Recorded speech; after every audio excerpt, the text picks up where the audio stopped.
देखो, मैंने पहले ही कहा था कि ये जो लड़ाई है, जो ये अखिलेश जो पीडीए की बात करते हैं, तो इनका पीडीए का अर्थ है परिवार डिफेंस अलायंस, माने परिवार बचाओ गठबंधन। तो अखिलेश के तो परिवार के हित पूरे हो रहे हैं। उन्होंने अपने परिवार में टिकटें भी दे दी, परिवार के अनुसार राज्यसभा भी भेज दिए, और लेकिन दूसरों के परिवार के हित पूरे ही नहीं हो रहे हैं। तो स्वाभाविक है, ये गठबंधन तो हिलेगा हिलेगा। रही बात स्वामी प्रसाद मौर्य की, तो मैंने पहले भी कहा था कि स्वामी प्रसाद मौर्य से जो कुछ भी है वो अखिलेश यादव जी उससे जबरदस्ती उनसे बुलवाते हैं। स्क्रिप्ट उनको लिख के दिया जाता है, वो ऐसा करने पर मजबूर होते हैं। तो कुल मिलाकर अब चीजें उनको जब समझ में आई, अब उनको लगता होगा कि अब ये इनका काम पूरा हो गया है, तो दूध में पड़ी मक्खी की तरीके से निकाल के बाहर कर दो, या जो भी भाई उनके डिमांड्स पूरी ना हुई हो, शर्तें पूरी ना हुई हो।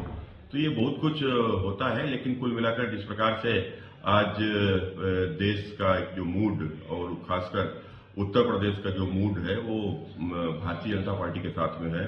और इसलिए जो अखिलेश जो पीडीए की जो बात करते थे, पिछड़ा दलित और उनका अल्पसंख्यक, तो अब पिछड़ा दलित तो सब पहले ही भारतीय जनता पार्टी के साथ में थे, और अब तो दिखने भी लगा है चीजें।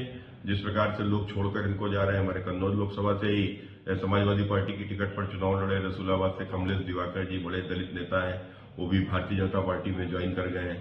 तो ऐसे बहुत सारे लोग हैं। तो अब इनके पास में केवल ए बचेगा, ए माने आतंकवादी। क्या मानते हैं, चुनाव बिल्कुल सर पे खड़ा हुआ है, लेकिन बड़े नेता जो बड़े नाम हैं वो पार्टी छोड़ के जा रहे हैं, समाजवादी पार्टी हो या कांग्रेस हो, ऐसी पार्टियों को छोड़ के बड़े बड़े धुरंधर जा रहे हैं। तो क्या मानते हैं 24 के नतीजे जो हैं कैसे आने वाले हैं? देखो, बहुत स्पष्ट है कि 2024 में भारतीय जनता पार्टी प्रधानमंत्री श्री नरेंद्र मोदी जी के नेतृत्व में एक बार फिर से चुनाव जीतने जा रही है। फिर से देश के प्रधानमंत्री नरेंद्र मोदी जी को जनता इस पद पर फिर से बिठाने जा रही है। तो ये तो बहुत स्पष्ट है। और रही बात, देखो, जब समझ में आता है कि जो कोई जहाज डूबने वाला है, तो उससे लोग छोड़ के जाने लगते हैं। और ये इसका एक सीधा सीधा इशारा है कि समाजवादी पार्टी एक समाप्त होने वाली पार्टी है, और ये अपने समापन की ओर बढ़ रही है।